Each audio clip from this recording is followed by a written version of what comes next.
ঢাকা-৮ আসনে স্বতন্ত্র সংসদ সদস্য প্রার্থী ও ইনকিলাব মঞ্চের মুখপাত্র শরীফ ওসমান হাদীর শারীরিক অবস্থা অত্যন্ত সংকটাপন্ন। প্রধান উপদেষ্টার ফেসবুক পেজের একটি পোস্টে এ তথ্য জানানো হয়েছে। সিঙ্গাপুরের পররাষ্ট্রমন্ত্রী ডক্টর ভিভিয়ান বালাক্রিশ্চান আজ দেশটিতে চিকিৎসাধীন জুলাই গণঅভ্যুত্থানের সম্মুখভাগের অকুতোভয় যোদ্ধা ও ইনকিলাব মঞ্চের মুখপাত্র শরীফ ওসমান হাদীকে দেখতে গিয়েছিলেন জানিয়ে ফেসবুক পোস্টে বলা হয়, রাত ৯টা ৪০ ডক্টর ভিভিয়ান বালাক্রিশ্চান প্রধান উপদেষ্টা প্রফেসর ডক্টর মোহাম্মদ ইউনূসকে ফোন করেন এবং হাদীর চিকিৎসা কার্যক্রম সম্পর্কে তাকে অবহিত করেন।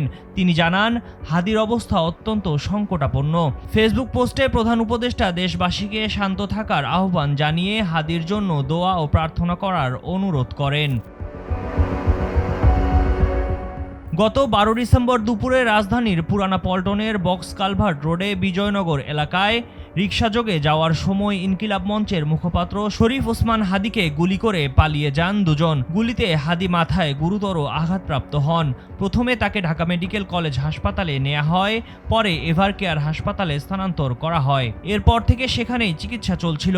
গত ১৪ ডিসেম্বর প্রধান উপদেষ্টা অধ্যাপক ডক্টর মোহাম্মদ ইউনূসের নির্দেশ ও চিকিৎসকদের পরামর্শ সংস্কৃতি উপদেষ্টা মোস্তফা সরোয়ার ফারুকী, প্রধান উপদেষ্টার স্বাস্থ্য মন্ত্রণালয় বিষয়ক বিশেষ সহকারী অধ্যাপক ডাক্তার মোহাম্মদ সায়েদুর রহমান, এভারকেয়ার হাসপাতালের বিশেষজ্ঞ চিকিৎসক ডাক্তার জাফর, ওসমান হাদীর ভাই ওমর বিন হাদীর মধ্যে এক জরুরি কল কনফারেন্সে হাদীকে সিঙ্গাপুরে পাঠানোর সিদ্ধান্ত হয়।